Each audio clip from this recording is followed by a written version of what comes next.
Let's start this session with Vipassana meditation. Давайте начнем эту сессию с медитации випашшаны. Again, looking for the mind. Где мы снова ищем ум.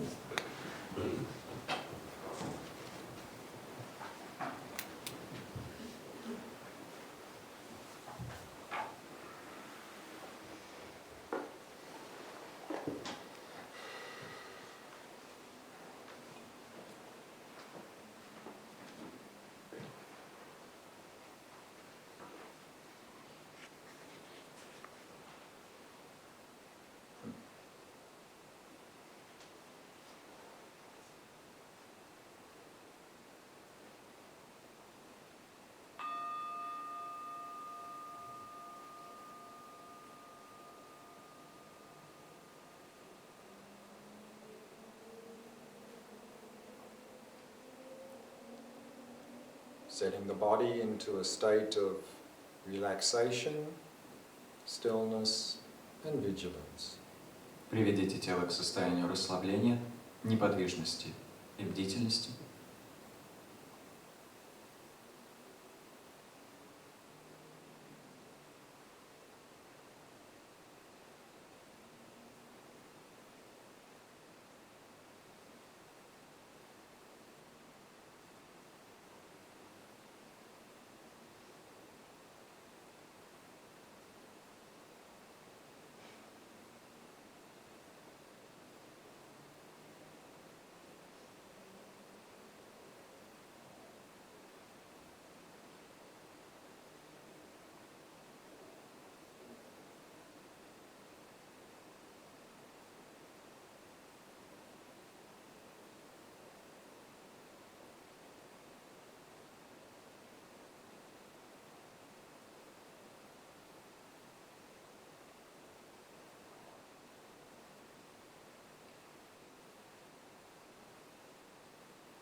And preparing the mind, setting it in a state of ease and relaxation. И подготовьте ум, приводя его к состоянию легкости и расслабления. Simply allowing it to come to rest in the present moment. Просто позволяя ему успокоиться в настоящем мгновении. Focusing on the sensations of the breath throughout the body. Сосредотачиваясь на дыхательных ощущениях по всему телу.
Now allow your eyes to be at least partially open.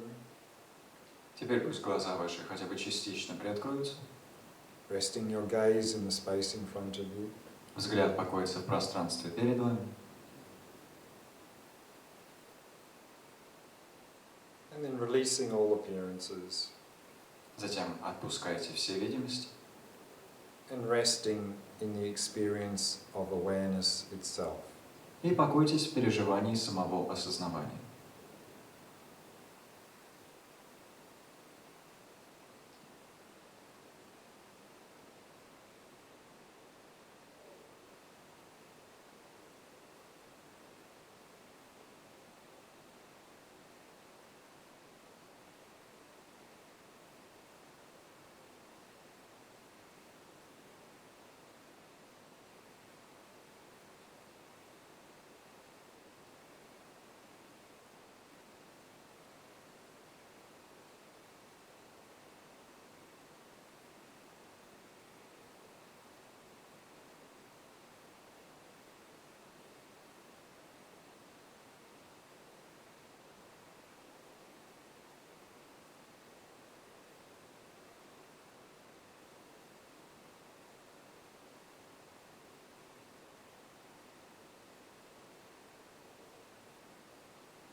If you find yourself becoming agitated, tense or distracted, если вы замечаете, что впадаете в возбужденность, напряженность или отвлечение, lower your gaze, опускайте взгляд, release the awareness, высвобождайте осознавание releasing all appearances and relaxing completely. Отпуская все видимости и полностью расслабляясь.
If you're becoming dull or spaced out, Если вы впадаете в притупленность или прострацию, raise your gaze поднимайте взгляд, and arouse and refresh your focus, пробуждая и освежая свою фокусировку, being aware of being aware. осознавая осознавание.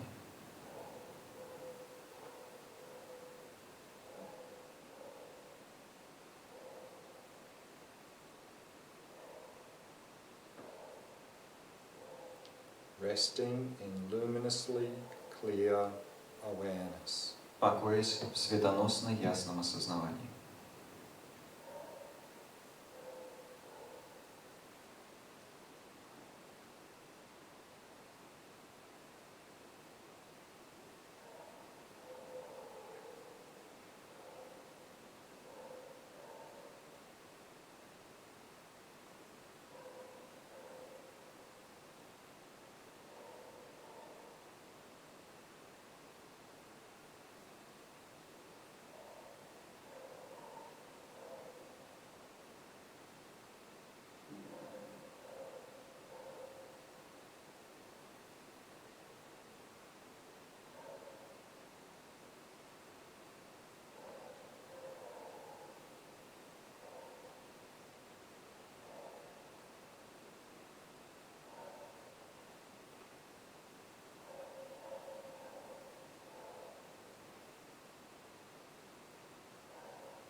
Does awareness have a location?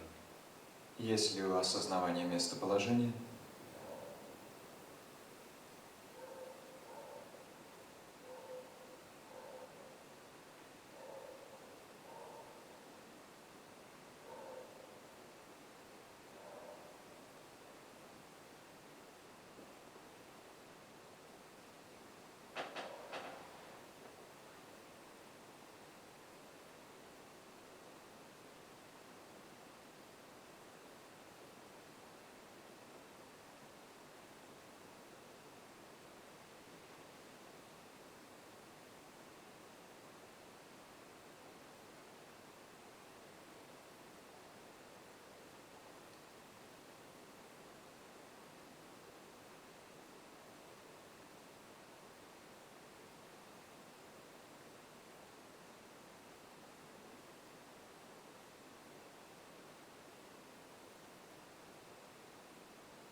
Does it have a center? Есть ли у него центр?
How big is awareness? Насколько велико осознавание?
Who is resting in awareness?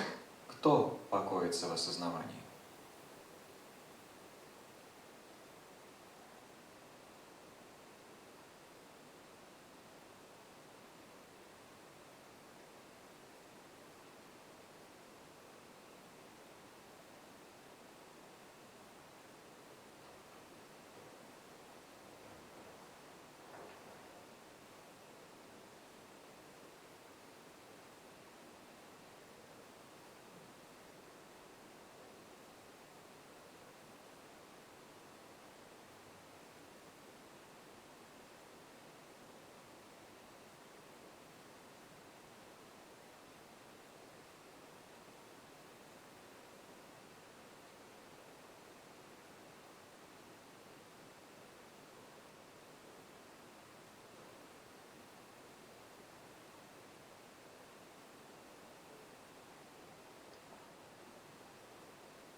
If no one is resting in awareness, then who knows that?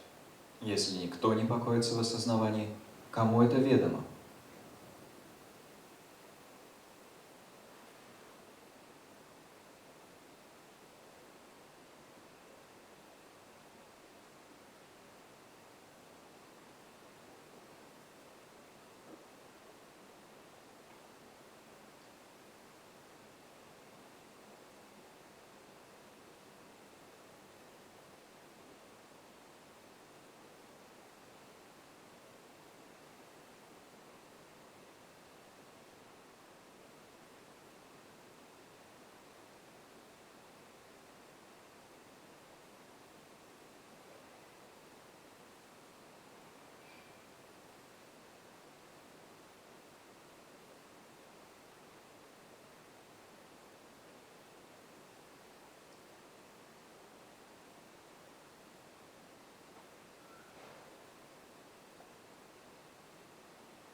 What I'd like to do now is to begin to look at the supplementary chapters, in particular the first one titled Refuge. Теперь хотелось бы обратиться к рассмотрению дополнительных глав, начать рассматривать дополнительные главы, в особенности первую, которая называется «Прибежище».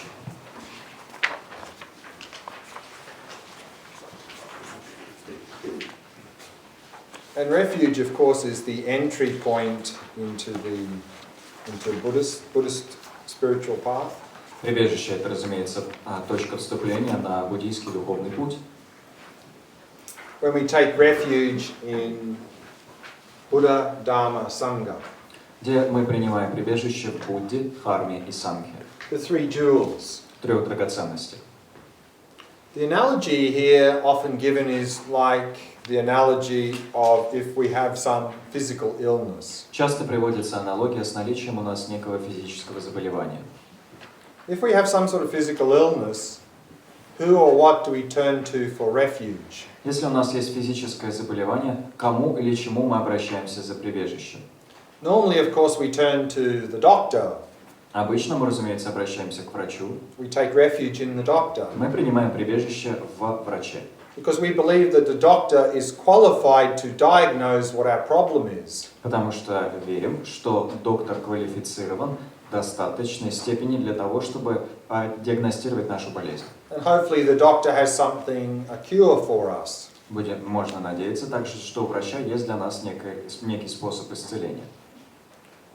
And the Dharma then is like the medicine. И вот дхарма здесь и подобно лекарству.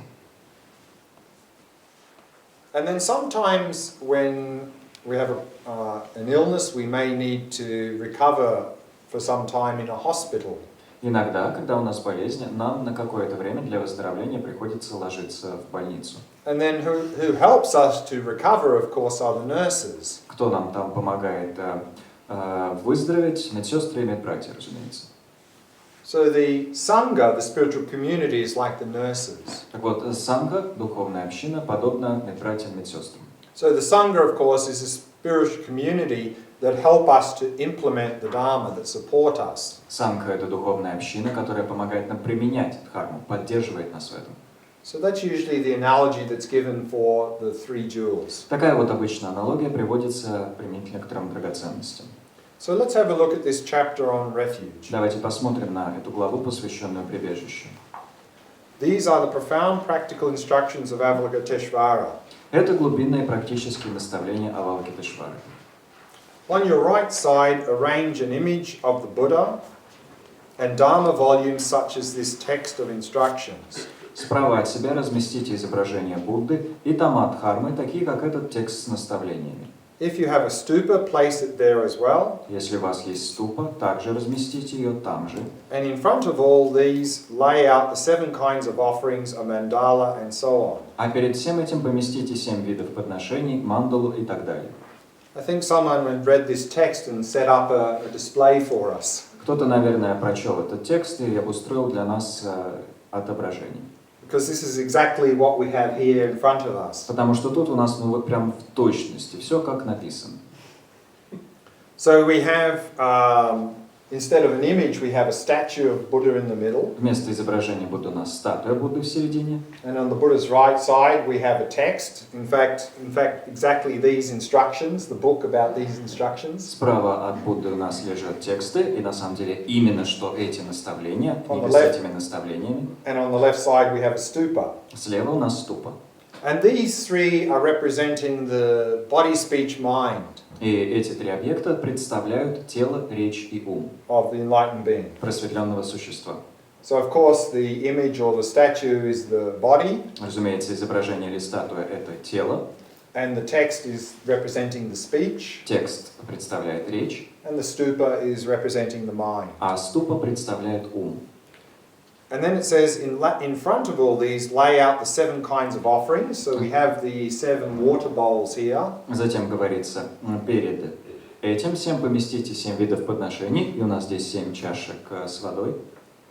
A mandala, which is what we see in the middle at the front. Мандала, вот она тут спереди. And so on, we have some flowers and a bowl of fruit. И так далее, что представлено цветами и мисочкой с фруктами. So a very good example there. Очень хороший здесь пример. These 7 types of offerings are coming from the Indian tradition. Эти 7 видов подношений происходят из индийской традиции. In ancient India, if someone important was coming to visit, В Древней Индии, если к вам с визитом приходил кто-то важный, you would typically make lots of offerings. вы бы обычно совершили множество подношений. And these 7 bowls are symbolizing these 7 things that we would offer to an important guest. Преподнесли бы множество даров. И эти 7 подношений, это, собственно, представляют те самые вещи, которые вы бы гостю, важному гостю подносили. The first offering is we would offer some water so that they could wash themselves, wash their hands and feet. Первое подношение представляло бы воду с тем, чтобы гость мог умыться, омыть стопы, лицо. And then we would offer some water for drinking. Затем мы предложили бы воду, которую можно было бы выпить. We would offer some nice flowers. Преподнесли бы красивые цветы. And typically we'd offer some incense, make the room smell very nice. Преподнесли бы, зажгли бы благовоние с тем, чтобы в помещении очень приятно пахло. And we would offer some light, usually in the form of candles. Преподнесли бы светоч, обычно в форме свечи, например. And then we would offer some very nice perfume that they could anoint their body with. Приятную благоуханную воду, которой можно покрыть было бы тело. And then we would offer them some food. Пищу. And then we would offer some music. И музыку. So these were the offerings that typically we would give to an important guest in ancient India. Так что такие вот подношения мы бы преподносили, такие вот дары мы бы преподнесли важным гостям в Древней Индии. And so this was a tradition that was adopted in Tibet. И вот эта традиция была принята в Тибете. But most people in Tibet led very basic, poor lives. Но у большинства людей в Тибете жизнь была очень бедная и простая. And maybe difficult to find these sorts of offerings. И, может быть, сложно было отыскать все эти виды даров. So then they would to symbolize these offerings by just having a little bowl, putting water in it. И в качестве символа этих подношений стали использоваться чаши, в которые просто наливалась вода.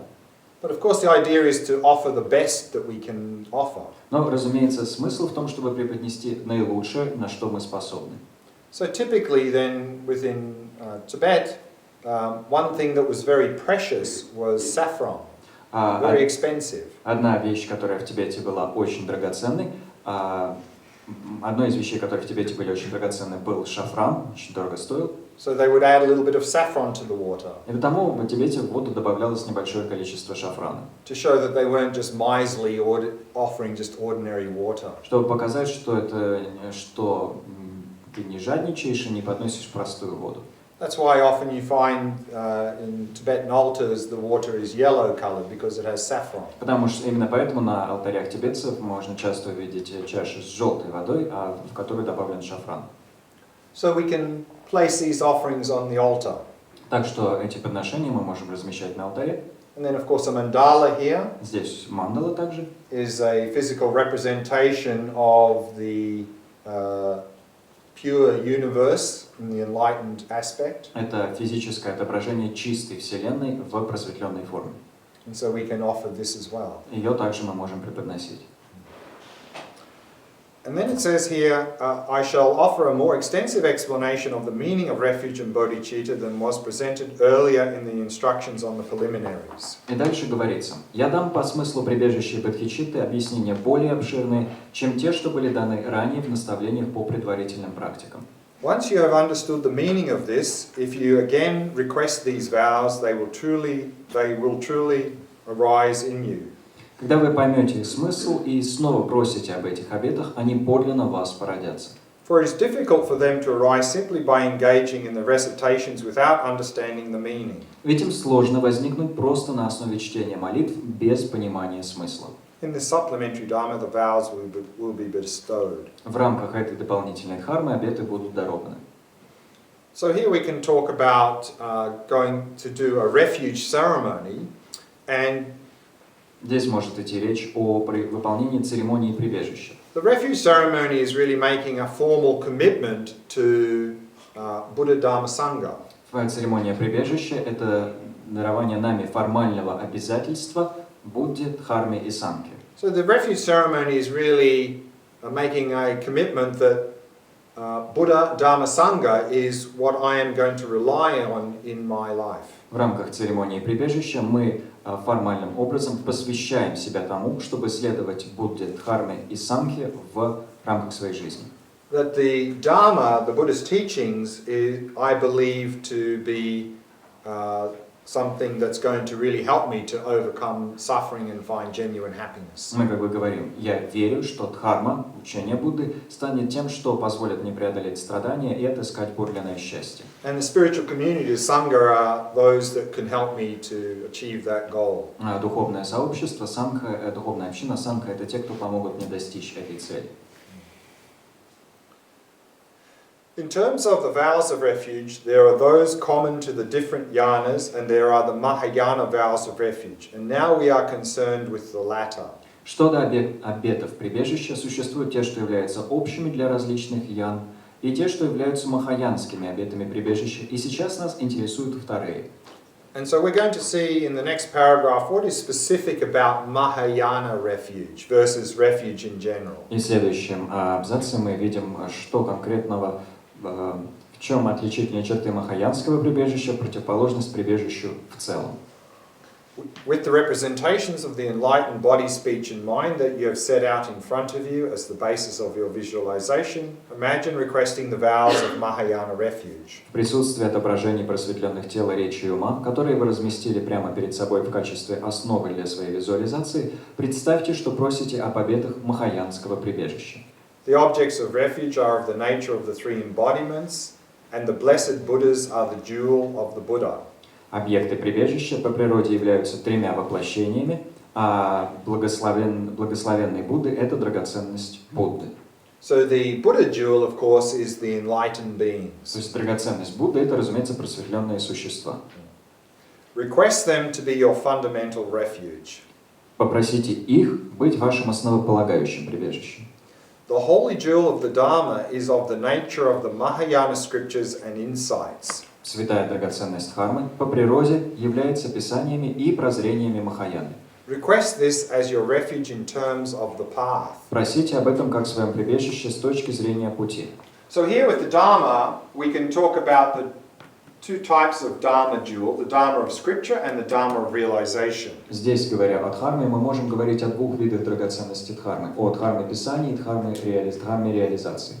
Or here we talk about the scriptures and insights. Или, как здесь сказано в тексте, о писаниях и прозрениях. So scripture, of course, is the actual scriptures and teachings.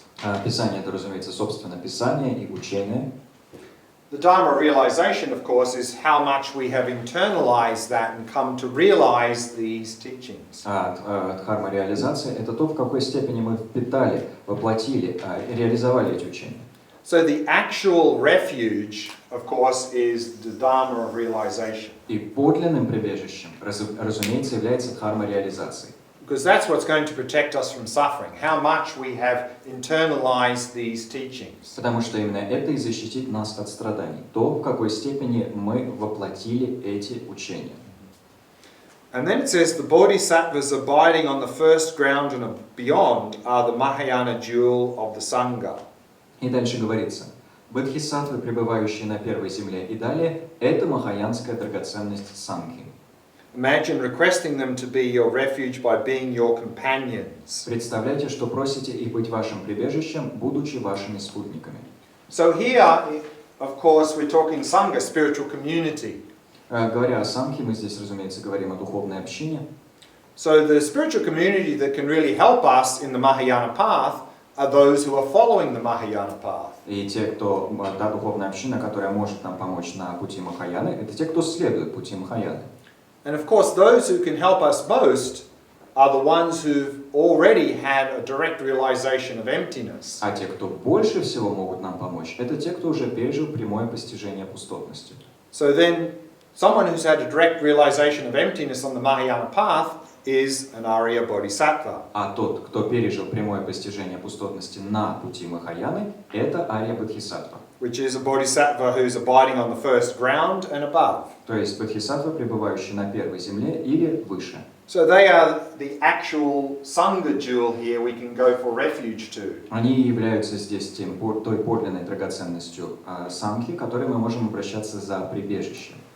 And it says, this does not entail going for refuge for your own sake alone. Говорится: здесь не подразумевается обращение за прибежищем лишь ради себя. Seek refuge in order to bring all sentient beings to the state of enlightenment. Ищите прибежище для того, чтобы привести всех живых существ к состоянию просветления. This is not seeking refuge only for the duration of your life, as in the case of Hinayana. Rather think, I shall seek refuge from today until I achieve enlightenment. Это не устремление за прибежищем лишь на время этой жизни, как дело обстоит в Хинаяне. Вместо того думайте, я ищу прибежище с сегодняшнего дня и до достижения просветления. And then we have the sort of the short liturgy of actually how to take the refuge. И дальше описывается краткая литургия, собственно, принятия прибежища. It says, on bended knee with your palms pressed together and with a single pointed wish to request the Mahayana vows of refuge, recite this after me 3 times. Здесь говорится, опустившись на... Bended knee. Опустившись на колено, можно исправить на одно колено, сложив ладони и с однонаправленным желанием попросить о махаянских обетах прибежища, трижды повторяйте за мной следующее. All Buddhas and Bodhisattvas of the 10 directions, please pay attention to me. Please attend to me. Все Будды и Бодхисаттвы 10 направлений, прошу, внимайте мне. So whenever you see 10 directions, it means the 4 cardinal directions, north, south, east, west. Каждый раз, когда вы видите упоминание 10 направлений, подразумеваются 4 главных направления: север, запад, юг, восток. And the 4 intermediate directions. 4 промежуточных направления. And then up and down. Вверх и низ. So basically in all directions. То есть, по сути, все направления. Mentor, please attend to me. Наставник, прошу, внимай мне. From this time until I am present in the essence of enlightenment, отныне и до моего присутствия в сущности просветления, I take refuge in the blessed Buddha, я принимаю прибежище в благословенном Будде, the foremost among human beings. высшем среди людей. I take refuge in the holy Dharma, я принимаю прибежище в святой Дхарме, the foremost freedom from attachment. наивысшей свободе от привязанности. I take refuge in the Aryas, non-returning Sangha, я принимаю прибежище в Ариях, невозвратной Сангхе, the foremost community. высшей общине. Usually then you would recite this 3 times after the master asks you to do that. И обычно, после того, как наставник вас об этом и попросил, вы бы трижды повторили вслед за ним или за ней эту молитву. And then it says, oh, now consider that the Mahayana vows of refuge have arisen in your mind streams and respond, well done. И говорится, теперь подумайте, что махаянские обеты прибежища возникли в потоках ваших умов и откликнитесь. Превосходно. To which the mentor replies, this is the method. На что учитель ответит, таков метод. And now it's talking about some benefits of taking the Mahayana vows of refuge. А затем описываются определенные преимущества принятия махаянских обетов прибежища. It says, these are the benefits of receiving the Mahayana vows of refuge. Вот преимущество получения махаянских обетов прибежища. You are protected from all injury, all harm and injury in this life. Вы защищены от всяческого вреда и повреждений в этой жизни, except that which comes as a fruition of previous actions. За вычетом того, что возникает в силу созревания предшествующих действий. And of course, you're also protected from bad omens. Разумеется, вы также защищены от дурных знаков and from falling to the Hinayana. И падения в Хинаяну. In future, you will be protected from the fears of the miserable destinations and fears of samsara. В будущем вы будете защищены от страхов несчастных уделов и страхов сансары. And then there's a Mahayana sutra that he's quoting. И он цитирует здесь украшение сутр Махаяны. Because it protects from all injuries, from miserable destinations, misdeeds, fears, and Hinayana, it is the sublime refuge. Поскольку оно защищает от всех травм, от несчастных уделов, проступков, страхов и Хинаяны, это высшее прибежище. And then when we go do the refuge ceremony, then there are certain practices that we are to follow, and they are listed here. И когда мы прошли церемонию прибежища, есть определенные практики, которые мы должны выполнять, и они здесь и перечислены. Upon receiving the vows of refuge, you must engage in the corresponding discipline. После получения обетов прибежища вы должны следовать соответствующей дисциплине. With respect to those disciplines, there are the 3 general practices. Что до этих видов дисциплины, существуют 3 общих практики, 3 specific practices. 3 конкретных практики And 3 affiliated practices. и 3 связанных практики. Making 9 altogether. Вместе получается 9. So when we talk about 3 general practices, they are the following. Когда речь идет о 3 общих практиках, они таковы. Always endeavor to make offerings to the jewels at least offering the first morsel of your meals. Всегда стараться совершать подношения драгоценностям, по меньшей мере, всегда поднося первую толику своих приемов пищи. So generally then often before we eat, we can offer the first part of our meal to Buddha Dharma Sangha. То есть прежде, в целом, чем обычно, прежде чем есть хотя бы первую часть своей пищи, мы мысленно можем преподнести Будде, Дхарме и Сангхе. And also, of course, we can offer that meal to all other sentient beings, particularly those who are in need of food. И мы также можем преподнести эту пищу всем живым существам, всем остальным живым существам, по особенности тем, что нуждаются в пище.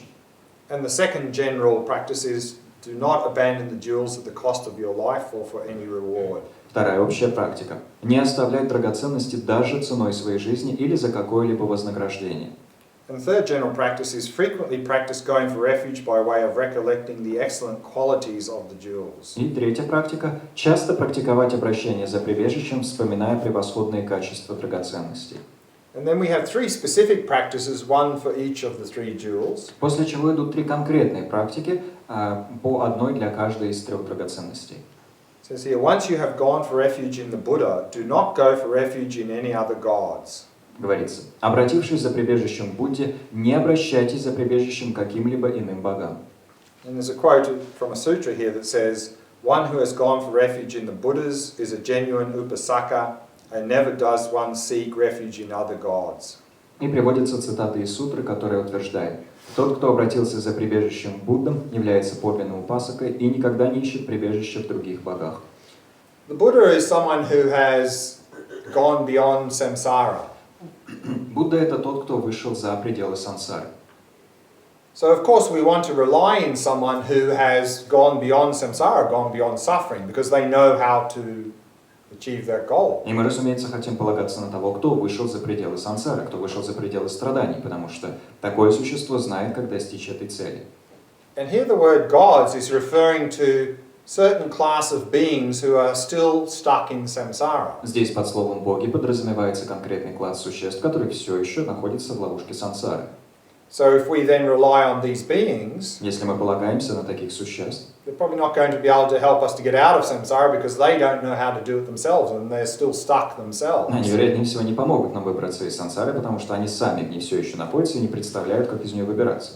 So that's the meaning here. Так что такой вот здесь смысл. Then the second, it says, since you have gone for refuge in the Dharma, do not inflict injury upon sentient beings. Второе. Поскольку вы обратились за прибежищем к Дхарме, не причиняйте вреда живым существам.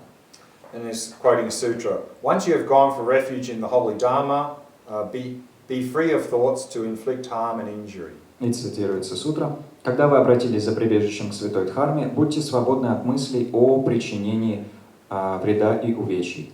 So remember, in the Dharma, the practices, the foundation of all Buddhist traditions is ethics. Как вы помните, основополагающим моментом для всех буддийских традиций является нравственность.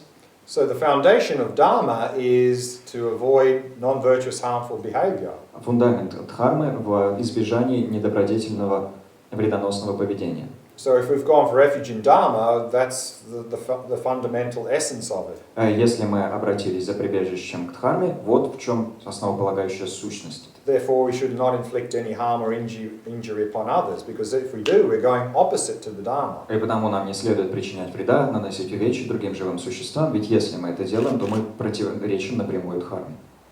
And the third one, it says, since you have gone for refuge in the Sangha, do not devote yourself to extremists. И третий говорит, третий гласит, поскольку вы обратились за прибежищем к Сангхе, не обращайтесь к приверженцам крайности. And the quote from the sutra is, once you have gone for refuge in the Sangha, do not veer towards extremists. Здесь потерялась цитата из сутры, которая гласит, обратившись за прибежищем к Сангхе, не склоняйтесь к приверженцам крайности. So of course going for refuge to Sangha is we are going for refuge, seeing them as companions that can help us. Когда мы обращаемся за прибежищем к Сангхе, мы, разумеется, Сангху воспринимаем как спутников, которые нам способны помочь. So then if we go and associate with extremists, и если мы затем идем, чтобы икшаться с приверженцами крайностей, and here the word extremist means those who have a heavy negative impact on us, а здесь под приверженцами крайностей подразумеваются те, кто мощно негативно на нас влияет, then we're going opposite to relying on the Sangha. Мы поступаем в ключе противоположном опоре на самху. And then we have three affiliated practices that relate to those specific practices. И дальше идут три связанные практики, которые соотносятся с этими конкретными практиками. It says, the first one is reverence towards images of the Tathagata, which represents the jewel of the Buddha, and even a sucha fragment of such an image. Первая из этих практик такова: почтение по отношению к изображениям Татхагаты, что отображают драгоценность Будды, и даже фрагментам сачха подобных изображений. So statues and images of a Buddha are, of course, symbols of the Buddha jewel. Статуи и изображения Будды — это, разумеется, символы драгоценности Будды. So we should have some respect for them. И мы должны поддерживать по отношению к ним некое почтение. And similarly, reverence towards volumes of Dharma, which represent the jewel of the Dharma, and even a single syllable of such texts. По аналогии, почтение по отношению к томам Дхармы, что отображает драгоценность Дхармы, и даже единственному слогу подобных текстов.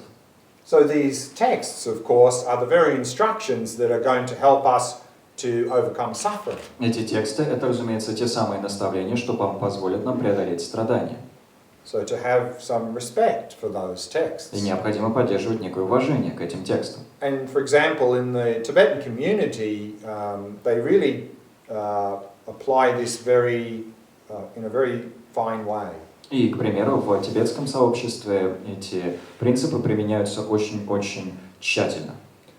They would never put any Dharma texts on the ground. Никакой текст Дхармы никогда не кладется на пол. And they would never even consider walking over the top of a text. Немыслимо даже переступить через текст.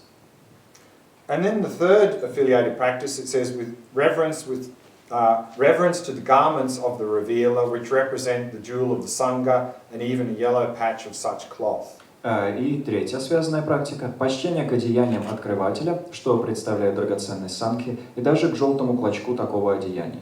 So historically, of course, the spiritual community, the Sangha, were generally ordained monks and nuns. Исторически сангху представляли собой в первую очередь посвященные монахи и монахини.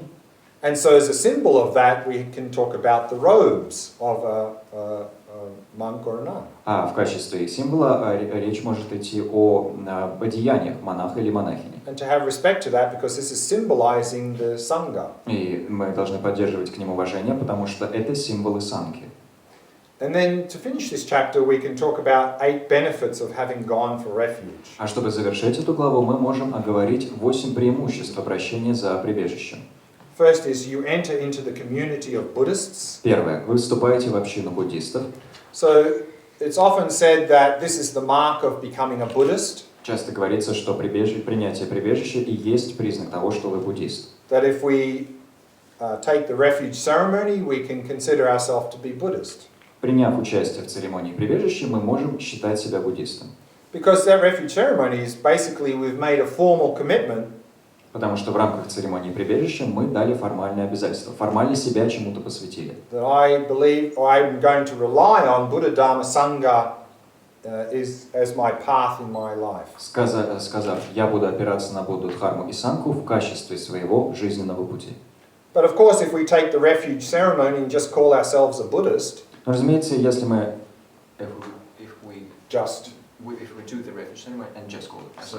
Но если, разумеется, мы приняли участие в церемонии прибежища и просто называем себя буддистом, without applying the Dharma and relying on the Sangha, не применяя Дхарму и не опираясь на Сангху, well, I don't think we're really a Buddhist then. Ну, не думаю, что мы тогда на самом деле буддисты. Only in name. Одно название. And the second one is, the benefit is, this becomes a basis for all vows. Если второе, это становится основой для всех обетов. And here we can talk about at least 3 levels of vows. И здесь мы, по крайней мере, о 3 уровнях обетов можем вести речь. The first is what's called prati-moksha vows. Первое, так называемые обеты прати-мокши. The individual liberation vows. Обеты личного освобождения. The vows if we are trying to achieve the goal of nirvana. Обеты, которые мы принимаем, если стараемся достичь цели нирваны. And that's included there, of course, all the monks and nuns vows. И туда, разумеется, включены и все обеты монахов и монахинь. But also as a lay person, но и обеты мирян. We can take these prati-moksha vows. Ну и будучи мирянином, мы можем принять обеты пратимокши. And usually there are a list of 5 vows that we can take. И обычно есть список из 5 обетов, которые миряне могут принять. Not killing, Не убивать, not stealing, не красть, not lying, не лгать, not engaging in sexual misconduct, не предаваться дурному, неблагому сексуальному поведению and not taking intoxicants. и не употреблять интоксикантов. So if we've done the refuge ceremony, that's the basis for being able to take such vows. Выполнение нами церемонии прибежища является базисом для основой для того, чтобы можно было принимать такого вот рода обеты. And then on top of that, we can talk about the bodhisattva vows, Поверх этого мы можем вести речь об обетах бодхисаттвы, which are some vows and precepts to help support us in the Mahayana path. то есть о определенных обетах и заветах, которые поддерживают нас на пути Махаяны. And then we can talk about tantric vows, И также можем говорить о тантрических обетах, which help support us in the tantric path. которые помогают нам, поддерживают нас на тантрическом пути. And then the third benefit is all your previous misdeeds are exhausted. Третье преимущество. Все ваши предшествующие проступки истощаются. And this is talking about the process of purifying negative imprints. Где подразумевается процесс очищения неблагих отпечатков. You are not afflicted by human or non-human interferences. Вам не навредит вмешательство со стороны людей или не людей. You accomplish everything you intend. Вы осуществляете все, что задумали. Your mind stream becomes endowed with great merit. Ваш поток ума преисполняется великой заслуги. You do not descend into the miserable states of existence. Вы не опуститесь в несчастное дело бытия. You swiftly, manifestly achieve perfect enlightenment. И вы быстро, явно достигнете совершенного просветления. Of course, we should not assume that we receive these 8 benefits merely by attending a refuge ceremony. Разумеется, не следует полагать, что мы получаем эти 8 преимуществ, просто посетив церемонию прибежища. It'd be nice if that was the case. Было бы приятно, конечно, если бы так все обстояло. But what it's saying is that having done a refuge ceremony and really making that formal commitment to Buddha Dharma Sangha, Но подразумевается, что пройдя церемонию прибежища и формально верив в себя Будде, Дхарме и Санхе, and then we start to implement this refuge, и начав применять на практике это прибежище, then we can receive these benefits. мы сможем обрести эти преимущества.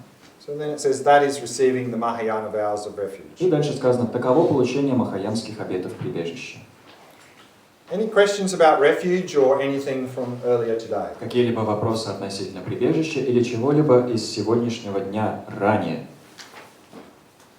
Можно задать вопрос по поводу обетов? Can I ask a question about Pratimoksha vows? Sure. Вопрос по поводу обета не лгать. Там 2 маленьких вопроса. Первый, если, например, не меня, но предположим, если, например, я вынуждена о чем-то не рассказывать в силу шантажа, то если я говорю об этом, это нарушение обета, потому что я обещала, например, что не буду о чем-то рассказывать. Если я правильно... Здесь 2 подвопроса. Первый вопрос относительно обета не лгать, и здесь 2 подвопроса. Первое. Если меня шантажируют, с помощью шантажа заставили сказать, что я не буду о чем-то рассказывать, а я все равно рассказала. Это нарушение, это ложь, ведь меня шантажом заставили. Question about the vow of Pratimoksha vow of not lying, and 2 sub questions within that. The first, if somebody blackmailed me into not telling something to somebody else, and then I still did, would that be lying because I was blackmailed in the first place? To break these 5 vows requires something quite strong. Чтобы нарушить эти обеты, нужно совершить нечто, какое-то довольно мощное действие. There's what's called a downfall and what's the other word? To break it. Breaking from the root. Yeah. Есть две такие, есть так называемый, есть падение и коренное нарушение. So to break it from the root, lying would, I think it entails telling that you have, for example, realized emptiness when you haven't. Чтобы нарушить с корнем обет о воздержании от лжи, нужно, например, сказать, что вы постигли пустотность, когда это на самом деле не так. And then, of course, there are many gradients with all of these things. И, разумеется, со всеми этими вещами есть много градаций. And then often people ask, well, is it okay to tell little white lies? И люди иногда так спрашивают: ой, а можно по-маленькому солгать, белую ложь маленькую сказать? You know, I had a good motivation. Ну, знаете, у меня хорошая мотивация была.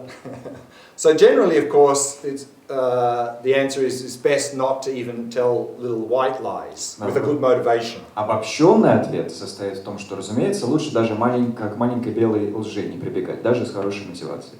Because it's a slippery slope. Потому что скользкая это все дорожка. Today we're telling white lies with good motivation. Сегодня мы белую ложь изрекаем с хорошей мотивацией. Maybe tomorrow not so good motivation. А завтра, может, уже не с такой хорошей. Then we start telling more heavy lies. А потом, как начнем мы лгать по полной. So, therefore, it's best not to get in the habit of deceiving people, even if it's for a good intention. Так что лучше не развивать привычку обмана людей, даже если намерения хорошие. So often there are ways of avoiding even telling white lies. Часто есть способы избежать даже белой лжи. But of course, you know, we have to use wisdom and compassion in everything we do. Но, разумеется, во всем, что мы делаем, нам нужно использовать мудрость и сострадание. And there are often many difficult situations we find ourselves in. И часто бывает много затруднительных ситуаций, в которых мы оказываемся, Where there's no ideal, perfect answer. где нет идеального, совершенного ответа. And then all we can do is use wisdom and compassion to respond. И только остается, что использовать мудрость и сострадание, чтобы на эти ситуации откликнуться. One more question maybe, and then we go for dinner. Еще можно один вопрос, а потом мы пойдем на ужин. Я хочу вернуться все-таки к медитации, которую мы до этого в прошлой сессии делали. И можно еще раз пояснить, чем же отличается все-таки, как отличить и какие признаки состояния притупленного ума и состояния неосознавания? Неосознавание чего? Осознавать, прошу прощения. Осознавание. А, как отличить просто, да. что ты тупишь от того, что ты осознаешь? Хорошо. I just want to go back to...